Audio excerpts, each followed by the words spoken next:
16 de março de 2015. Palmeiras sofre, mas golaço de Gabriel garante a vitória sobre o 15 de Piracicaba no Allianz Parque. Diretor de futebol do Verdão, Alexandre Matos, fala em entrevista exclusiva sobre Valdívia, Gabriel Jesus, sócio-torcedor e muito mais. São Paulo vence Ponte e alivia a crise antes de jogo decisivo na Libertadores. Dono da melhor campanha do Paulistão, Santos vai a Londrina para a estreia na Copa do Brasil. Renato Augusto e Guerreiro serão as novidades do Corinthians amanhã contra o Danúbio, em Montevidéu. E ainda, os estádios escolhidos para receberem as partidas de futebol da Olimpíada de 2016. Olá, boa noite, boa semana pra você. João, chama o Tatu pra acertar a régua aí que o ponto não tá funcionando. Ontem o Palmeiras recebeu o 15 de Piracicaba no Allianz Parque, num horário nada comum para as partidas profissionais às 11 da manhã. Apesar disso, mais de 26 mil palmeirenses foram ao estádio e sofreram, mas saíram felizes com a vitória graças ao gol do volante Gabriel no final do segundo tempo. Veja na reportagem. Eu prefiro estar aqui te perturbando domingo de manhã. O Palmeiras enfrentou o 15 de Piracicaba num horário alternativo. Devido às manifestações marcadas na capital paulista, a partida começou às 11 horas da manhã. Nada que afaste a torcida alviverde. Eu era muito pequeno quando meu pai me trouxe no estádio, quando eu tinha uns 7, 8 anos, eu vim num jogo cedo. Mas nunca, adulto, depois, nunca mais. Eu acho legal. É um dia que você pode vir no jogo com a família, curtir e almoçar com a família depois, tomar uma cervejinha. Mas eu acho bacana o horário, dá pra você aproveitar, bem sem trânsito pro estádio, ainda dá pra aproveitar o domingo. Com a bola rolando, o Verdão chegou com perigo logo aos 4 minutos nesse chute de Arouca. E aos 6, com Zé Roberto. O 15 respondeu, cruzamento na área e quase o gol. Robinho arriscou de fora da área e levou perigo. Nesse escanteio, Tóbio subiu livre de marcação e a defesa salvou o que seria o primeiro gol da partida. Já no segundo tempo, o alvinegro por pouco não abriu o placar com Paulinho de cabeça. A revelação palmeirense Gabriel Jesus entrou em campo no lugar do argentino Alione e alguns minutos depois sofreu falta de Tony, que levou o segundo amarelo e acabou expulso de campo. Com 1 a menos, o 15 se fechou e explorou os contra-ataques como esse, em que Fernandes chutou e Fernando Praz defendeu. O Palmeiras respondeu. Gabriel Jesus pegou sobra na entrada da área e por centímetros não fez.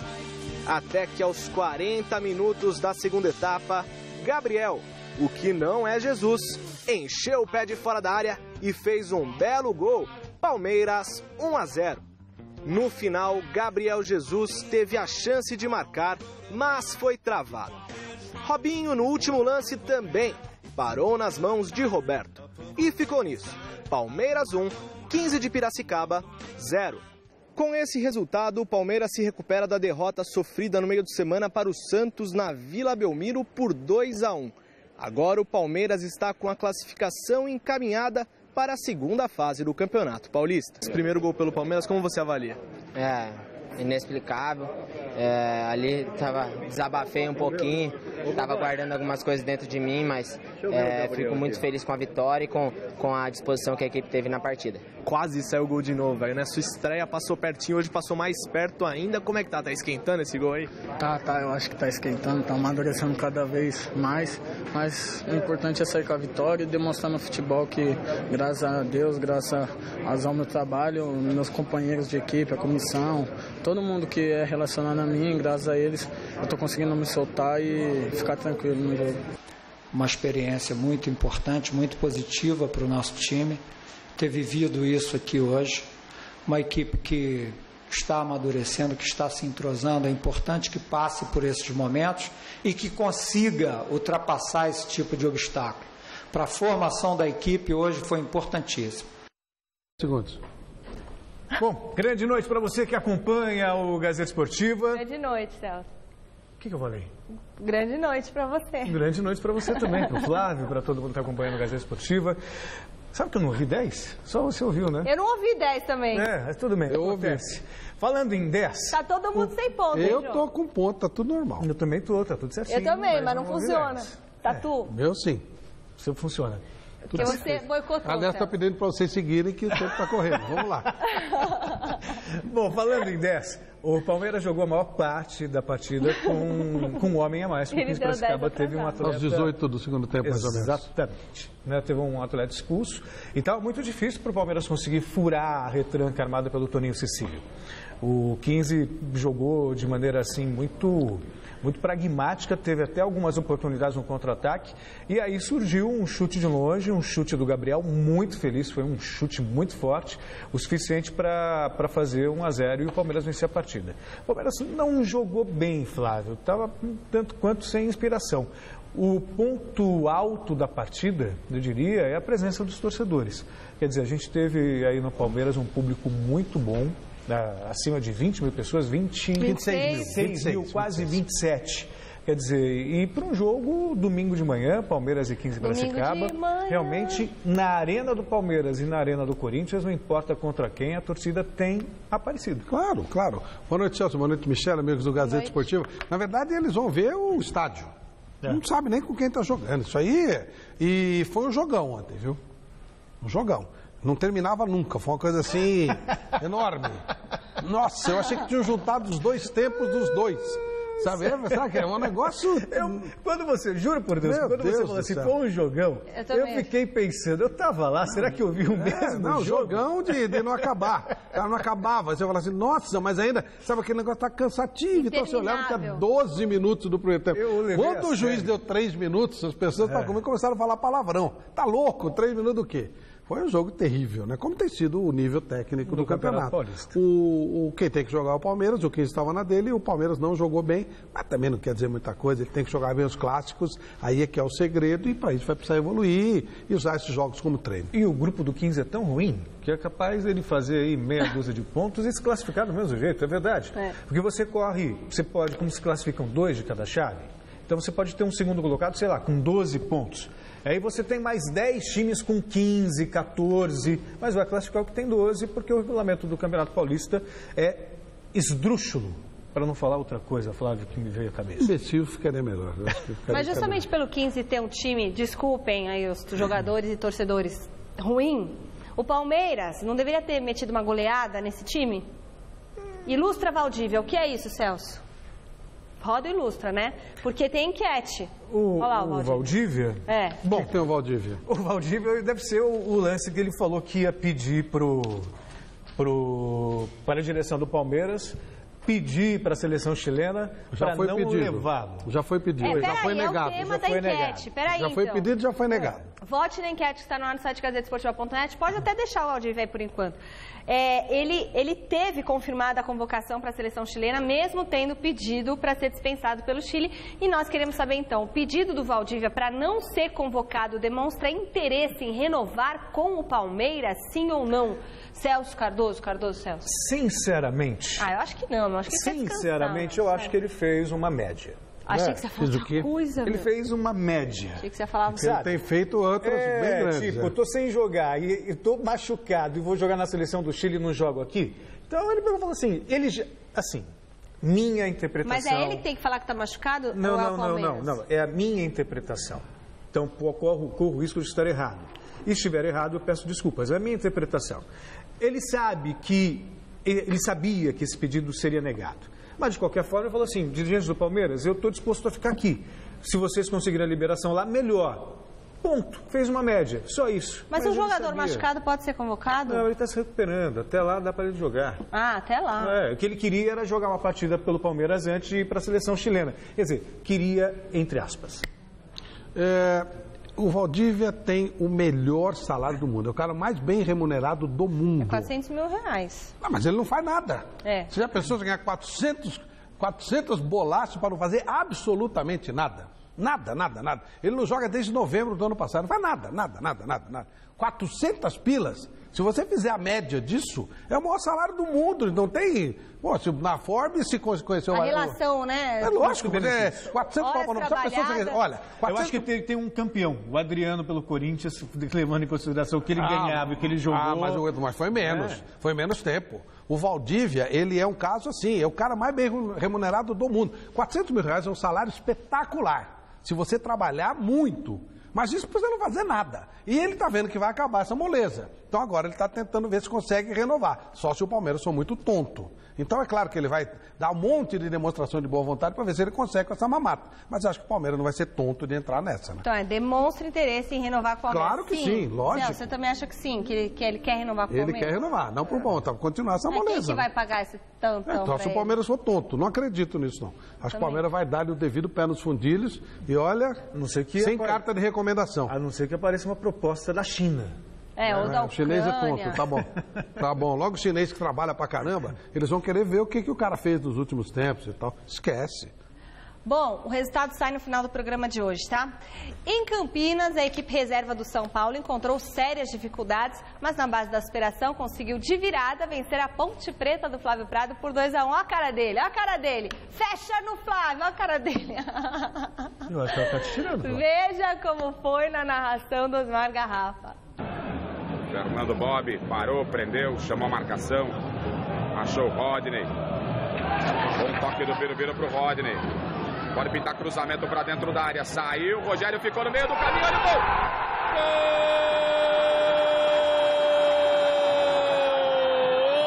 Gol da Ponte!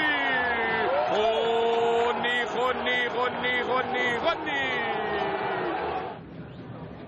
Rodney. Olha o Rodney. Rildo. Recebeu em condição. Rildo pro Rodney. Olha a batida, Rogério! A Ponte vai chegando como quer, jogada do Rildo pro Rodney. Rogério fez grande defesa, a macaca tá deitando e rolando, hein? Tá aberta a defesa do São Paulo. Rildo. Já se acompanha a defesa tricolor, Rildo. Boa bola pro Rony, pintou golaço, Rogério! Rogério faz grande defesa, o Rony se livrou da marcação. Fez tudo certinho na hora de bater, bateu fraco. Autorizado, Thiago Mendes correu, bateu.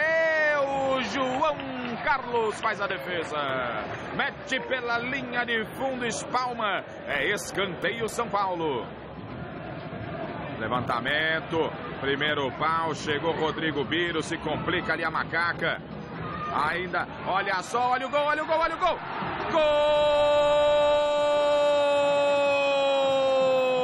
Gol do São Paulo, Paulo Miranda. Vacilou a defesa da Ponte. Thiago Mendes, levando o cruzamento, olha o gol.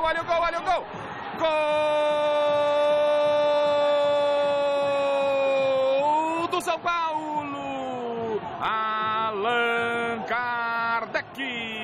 Allan Kardec. Como é que você define hoje a sua relação com o presidente? Ela é profissional? Ela é de parceiro? Como é que dá para definir a relação do Muricy com o presidente Aidar hoje? Acho que normal, acho que é a relação do presidente com o técnico. Eu sou um cara que não é com esse presidente, com todos os presidentes que eu já trabalhei na vida, eu estou lá no meu dia a dia e quando acaba eu vou para casa. A gente não tem uma relação assim de estar indo jantar ou estar indo, sabe? Porque é a relação profissional, não só com esse presidente, com todos são assim. Porque tem que ser assim, senão daqui a pouco você fica muito junto com as pessoas, daqui a pouco o cara começa a escalar, isso é uma coisa natural. Então é uma relação normal, né? Que ele cuida do clube, eu tenho que cuidar do time e assim que é a relação. Flávio, tem um ditado, né? As pessoas... Como que é? As pessoas falam as pingas que eu bebo, mas nos meus tombos que eu caio. Claro que é um ditado popular, mas traduzindo isso para o futebol, é mais ou menos isso. Todo mundo fala dos altos salários profissionais, do técnico que ganha muito bem, mas a gente também tem que reconhecer que é muito estressante. Você vê, por exemplo, o Muricy Ramalho. O Valdívia não se estressa, não. O Muricy, o Valdívia é uma comparação né? cruel, né? O Muricy, como ele diz, aqui é trabalho. E você vê, você olha o currículo dele. O Valdívia aqui não é trabalho. Agora, o Muricy faz jus à frase, né? Aqui é trabalho. Você vê que é um cara sério, que batalha, que trabalha, obviamente, como qualquer profissional, tem as suas virtudes, suas qualidades, tem eventuais defeitos, falhas, mas é o tipo de profissional que já não tem mais o que provar, porque os números falam por ele, tudo que ele já conquistou. Quer dizer, não é só em time com estrutura. Não foi só no São Paulo que ele ganhou no Fluminense, ele ganhou no Internacional de Porto Alegre, ele ganhou no Náutico, ele ganhou no São Caetano, enfim, por onde ele passou, no Santos. Então, por onde ele passou, ele foi campeão. Ponto. Aí você chega numa fase da vida, sabe, que você tem alguns problemas de saúde, tem problemas de desgaste, talvez até fruto do próprio estresse. E ter que lidar com muita picuinha não deve ser nada fácil. Experiência própria, hein, Celso? Sabe? De todos nós. Quer dizer, então, é muito desgaste. E a gente que não entende nada do riscado, falando bobagem, dando palpite, cometendo ingerência, um monte de engenheiro de obra feita, entendeu? O cara não vai lá trabalhar, não vai treinar o time, mas todo mundo entende tudo. São especialistas, fizeram um MBA na arte do futebol. E mal sabem comandar as próprias empresas, essa é a realidade. Né? E aí fica aquela perturbando tudo. Eu fico imaginando se o Muricy não passa pela cabeça todos os dias que talvez seja a hora de descansar. É que existe um amor muito grande pelo futebol, mas não sei se a relação custo-benefício, sabe, se o saldo é positivo, viu, Flávio? O Muricy tem uma grande vantagem. Ele é um homem resolvido financeiramente. Profissionalmente. Sim, sem dúvida. Então ele, a qualquer tempo, se encher a paciência, ele vai embora. Agora, tem horas que se você sente que o cara quer te ferrar, aí que você não sai mesmo, porque o cara, entendeu? Agora, se você quiser, você que assume o que você vai fazer. Então eu não sei exatamente qual é a situação. Parece que realmente a relação entre ele e o presidente melhorou. Não são amigos, mas eles têm um respeito profissional, que é o que basta. Claro. Eu não sei, vamos ver o que vai acontecer. Acho que os próximos jogos podem definir. Mas o Muricy tem essa vantagem de não depender desse trabalho. Se ele sair primeiro, se ele quiser continuar trabalhando, ele fica uns 15, 20 segundos desempregado. O telefone dele toca logo em seguida. E se ele não quiser trabalhar também, ele vai para o sítio dele, vai lá para a praia e fica tranquilo. Ele é um homem resolvido, mercê do grande trabalho que ele fez na vida profissional. Queria só lembrar uma coisa, que eu adoro lembrar isso. Adoro. Não fala do 7-1 lá, não? Não, do 7-1 eu estou tentando esquecer. Você tinha que me lembrar, né? Mas eu me recordo, é rapidinho. São Paulo foi campeão brasileiro com ele 3 anos seguidos. Sim. E aí eu me lembro do Juvenal, então presidente do São Paulo, com aquela arrogância que é peculiar. O Muricy só foi campeão aqui por causa da estrutura do São Paulo. Aí o Muricy saiu, foi campeão no Fluminense, foi campeão no Santos, e o São Paulo ganhou aí uma Copa Sul-Americana da Bacia das Almas, que o Tigres nem voltou pro campo naquela final lá. Foi só que o São Paulo ganhou. E o Muricy foi campeão por todos os outros lugares por onde passou. Hoje o São Paulo tem a pior estrutura dos times grandes. Pois é. Longe. É a pior estrutura. É o time mais atrasado dentre os grandes. Mas longe, hein? Não é uma coisa pequena, não. Você tem hoje um Palmeiras muito bem estruturado, um Corinthians muito bem estruturado. O Santos, apesar de toda aquela confusão, ele tem uma estrutura muito bem montada. E quando eu estou falando de estrutura, não estou falando de estrutura física, não. O Coutinho é muito bonito. Se fosse fazer um loteamento lá, seria ótimo. Só que não revela ninguém, não tem funcionamento legal. Agora, eles estão tentando dar uma melhorada. Mas data hoje, o São Paulo está bem atrás. O que eu quero dizer, o São Paulo precisa muito mais do Muricy do que o Muricy do São Paulo. O mundo dá voltas, né? O nosso contato agora é com o repórter Fernando Gavini, que está neste momento no CT da Barra Funda, acompanhando a reapresentação do São Paulo, que na próxima quarta-feira tem jogo decisivo diante do São Lourenço do Papa pela Libertadores. Boa noite, Gavini!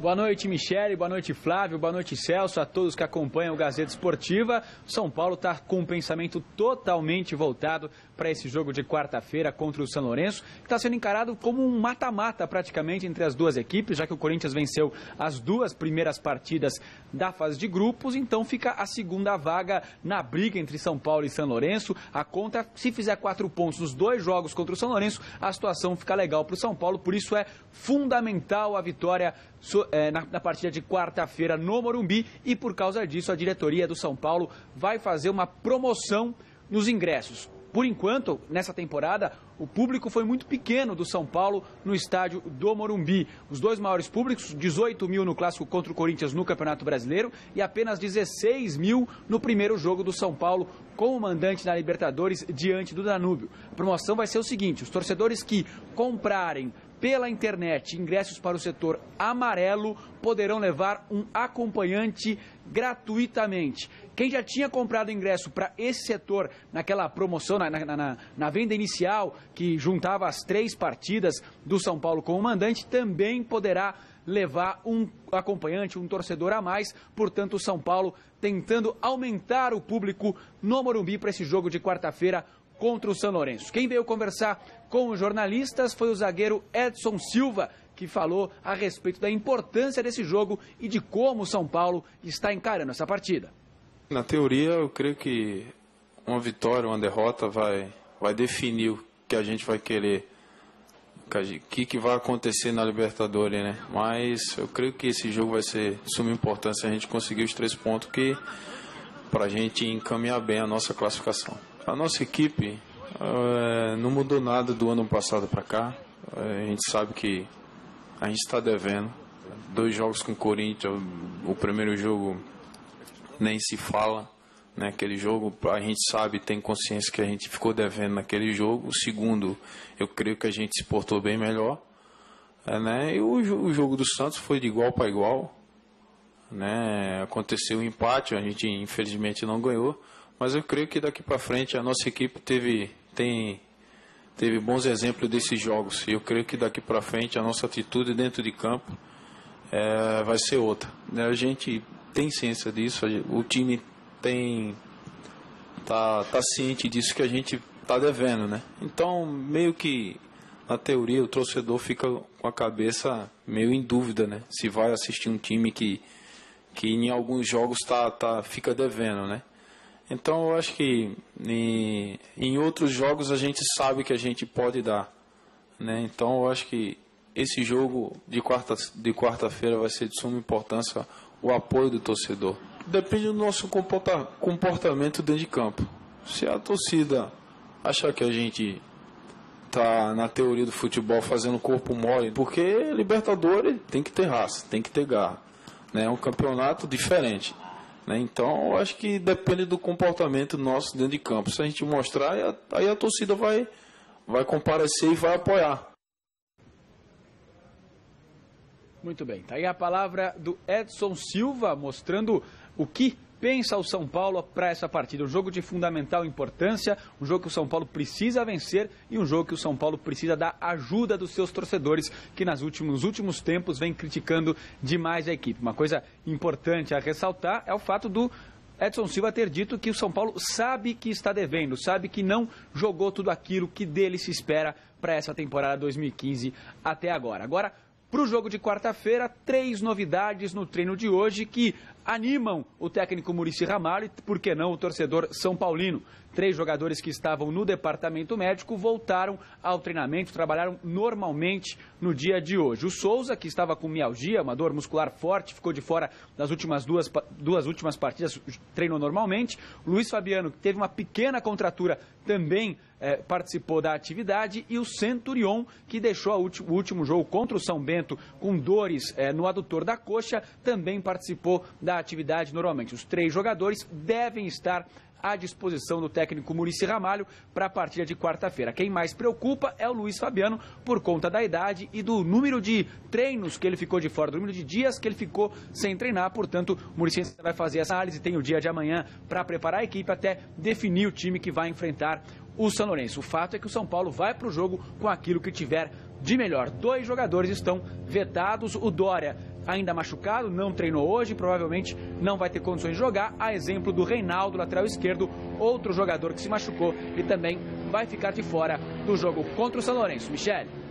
Muito obrigada, Fernando Gavini. Flávio Prado. Você falou que as coisas mudam no futebol. Sim, e é verdade. É cíclico. Quando eu era mais jovem, os caras diziam assim, tinha até um programa maravilhoso na Rádio Jovem Pan chamado Show de Rádio, que o São Paulino era o milionário de do Morumbi. O cara servia champanhe e tal. E o Corinthians era o maloquento. Era maloqueiro, macumbeiro e tal, não sei o quê. Hoje, o São Paulo está fazendo promoção para levar torcedor, porque o torcedor está dizendo que está muito caro o ingresso, e o Corinthians com o ingresso mais caro lota o estádio fácil. As coisas mudaram, né? Até mesmo na postura, né? O São Paulo tinha aquela coisa da elegância, sabe, da fidelidade, dos lotes que ele dizia, a gentileza, né? Todo mundo assim muito educado, tudo sendo tratado, sabe, dentro de casa, mesmo sem vazar nada. Hoje eu acho que são posturas, porque todos os times têm todo tipo de torcida, mas eram marcas que existiam. Claro Hoje que mostra que não é nada disso. Se o São Paulo melhorar, ele vai poder cobrar ingresso caro que o torcedor vai. Enquanto ele estiver assim, ele vai ficar com essa dificuldade, não tem jeito. E esses 2 jogos contra o São Lourenço? Em São Paulo. É mata-mata. É mata-mata. O futuro do São Paulo está nesses 2 jogos com o São Lourenço. Se ganhar, tudo bem. E se perder... A casa cai. Na Arena em Itaquera, o Corinthians bem que tentou, mas não conseguiu superar o forte esquema defensivo do adversário e acabou empatando com o Red Bull Brasil em 0-0. Veja como foi o jogo na reportagem de Adriano Dolfi. A Fiel cumpriu o seu papel. Mais de 30 mil pessoas que incentivaram o Corinthians com o time titular durante os 90 minutos. Mas pela frente, um rival cheio de disposição. Um exemplo foi esse chutaço de Alain aos 10 minutos com ótima defesa de Cássio. O goleiro passou aperto até a metade do primeiro tempo, quando Edmilson perdeu este gol aos 27 minutos. A única chance clara de gol do time de Tite, antes do intervalo, foi com Guerreiro aos 42. E um lance curioso. Emerson Sheik e o árbitro não se entenderam nesta jogada, mas a lambança terminou com um abraço.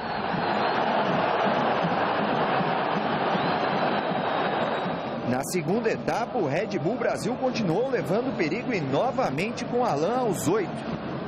Wagner Love foi a novidade no alvinegro e, cheio de disposição, quase marcou aos 12 minutos. Guerreiro e Jadson tiveram também boas oportunidades. O paredão dos visitantes, porém, deu certo e contou ainda com a ousadia do goleiro Juninho. No finzinho, o artilheiro do Amor chutou, a bola passou pelo goleiro, mas rente à trave. E ficou nisso, 0-0, um jogo atípico na boa temporada do Corinthians em 2015. A gente sabe que as equipes menores vão jogar aqui bem fechado, então se trancam, jogam no nosso erro. A gente procurou ter paciência com a bola, rodamos, criamos algumas chances, rodamos ali, sempre rondando a área deles. Infelizmente a gente não estava muito feliz nas conclusões, mas é continuar trabalhando. Acho que a equipe se portou muito bem diante das dificuldades, então é manter o foco, continuar trabalhando e com humildade a gente vai superando cada obstáculo. Agora o foco é a Copa Libertadores. Nesta terça-feira, enfrenta o Danúbio na cidade de Montevidéu. A equipe uruguaia ainda não somou pontos na competição e o Corinthians está com 100% de aproveitamento. Sabe do jogo decisivo, sabe e tem acompanhado outros jogos e sabe que não existe jogo fácil. O River pegou o Juan Aurich, saiu ganhando 1-0, empatou e quase tomou uma virada.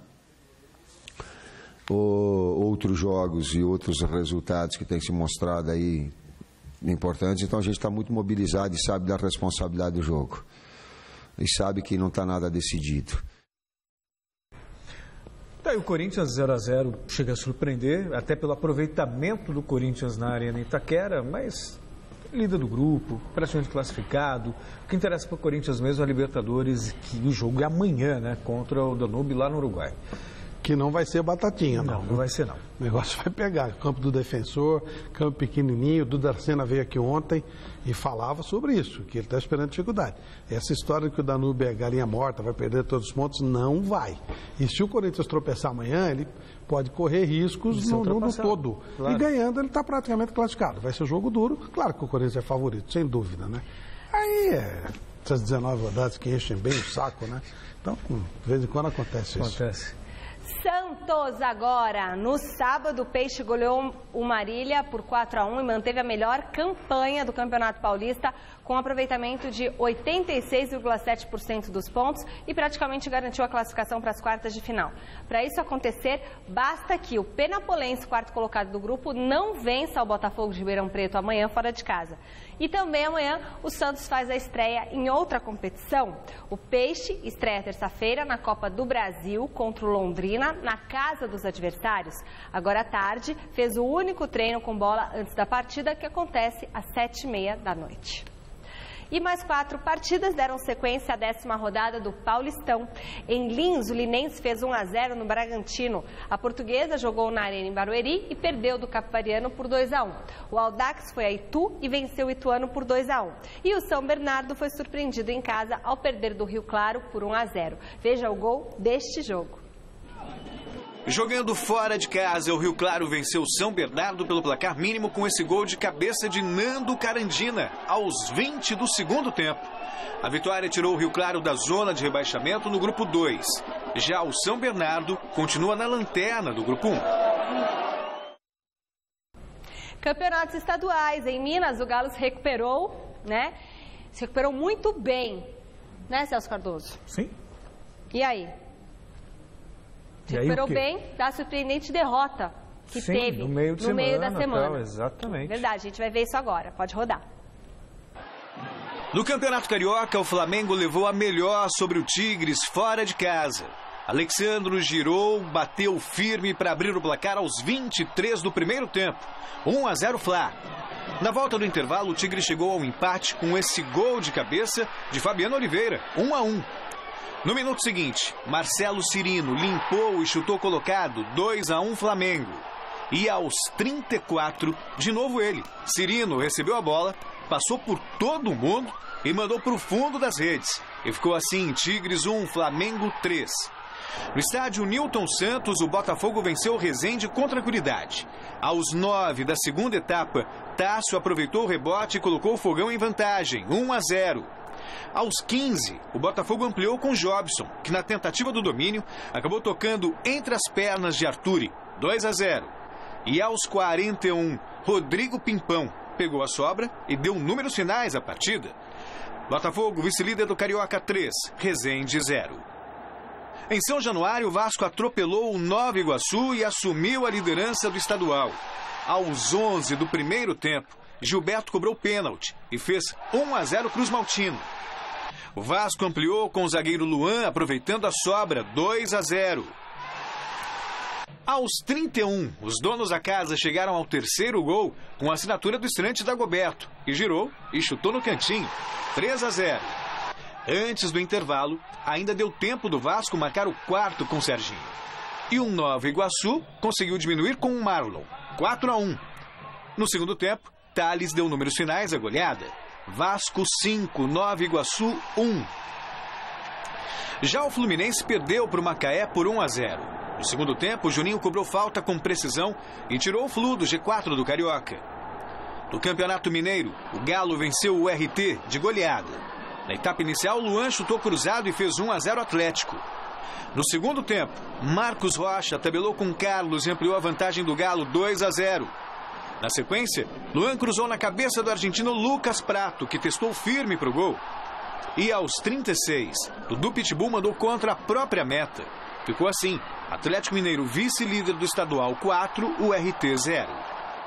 No Gauchão, o Grêmio venceu o Cruzeiro com esse gol salvador do uruguaio Brian Rodrigues aos 37 do segundo tempo. Na Arena da Baixada, o Atlético Paranaense abriu o placar contra o Maringá após pênalti cobrado por Cléo, aos 12 do primeiro tempo, 1-0 Furacão. Mas aos 32, o Maringá chegou ao empate com esse golaço de Edinho, 1-1. E logo aos 7 do segundo tempo, Marcelo Xavier desviou cobrança de escanteio e decretou a virada dos visitantes. Atlético Paranaense 1, Maringá 2.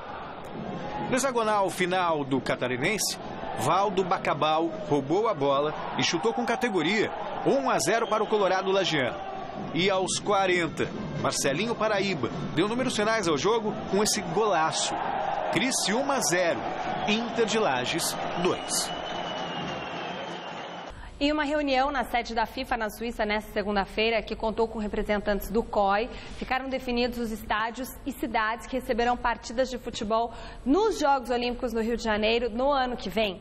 6 cidades e 7 estádios receberão o torneio de futebol da Olimpíada. O Rio terá 2 palcos, o Maracanã e o estádio Newton Santos, único dos escolhidos que não recebeu partidas da Copa do Mundo no ano passado. Além desses, a Arena Corinthians, em São Paulo, a Arena Amazônia, em Manaus, o Mineirão, em BH, o Mané Garrincha, em Brasília e a Fonte Nova, em Salvador, receberão os jogos dos torneios masculino e feminino de futebol dos Jogos Olímpicos. Muito bem. Agora vamos falar de Fórmula 1. O britânico Lewis Hamilton, da Mercedes, liderou a prova de ponta a ponta e foi o grande vencedor do Grande Prêmio da Austrália em Melbourne na abertura da temporada 2015. O alemão Nico Rosberg, também da Mercedes, chegou em segundo lugar e Sebastian Vettel, da Ferrari, em terceiro. O brasileiro Felipe Massa, da Williams, terminou na 4ª colocação. Mas a grande sensação no primeiro Grande Prêmio do ano ficou por conta de Felipe Nasser, que estreou na categoria com uma surpreendente quinto lugar. O piloto da Sauber entrou para a história ao ser o primeiro brasileiro entre os 31 que já disputaram a categoria a pontuar numa estreia de Fórmula 1. A próxima etapa acontece dia 29 no GP de Sepang, em Kuala Lumpur, na Malásia. Muito bem, fale conosco através do Twitter do programa, endereço twitter.com/GazeteSportiva. Lá você fica sabendo tudo que rola no Gazeta Esportiva e você também pode rever os programas no site da TV Gazeta, tvgazeta.com.br. O Corinthians já está no Uruguai. Neste momento, a equipe faz um treino para reconhecimento do gramado no acanhado estádio Luiz Franzini, local do jogo de amanhã, às 8 horas, diante do Danúbio. O repórter Osmar Garrafa esteve nesta manhã no Aeroporto Internacional de Guarulhos acompanhando o embarque do Timão para Montevidéu. Confira. A semana começou cedo para o Timão. Logo nas primeiras horas da manhã dessa segunda-feira, a equipe embarcou para Montevidéu, no Uruguai, onde amanhã enfrenta o Danúbio pela Copa Libertadores da América. Renato Augusto, que estava se recuperando de lesão, viajou com a delegação e está à disposição do técnico Tite. 100% é difícil, o tornozelo fica um pouco dolorido, então o tratamento continua. E lá a gente vai resolver como é que vai ficar. A outra novidade fica por conta de Paulo Guerreiro, que após ter cumprido 3 jogos de suspensão, finalmente vai estrear na fase de grupos. Estava com essa ansiedade, mas graças a Deus já posso jogar agora. O empate é um bom resultado lá ou não?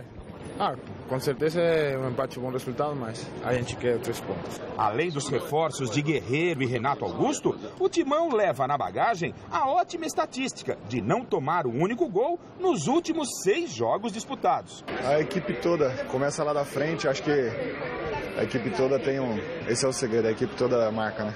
O Danúbio está sendo considerado até aqui a equipe mais fraca do chamado Grupo da Morte. Em 2 jogos disputados, foram 2 derrotas, mas para os jogadores do Timão, isso não significa grandes facilidades na partida de amanhã. Esses jogos são complicados, temos que ter o respeito mesmo.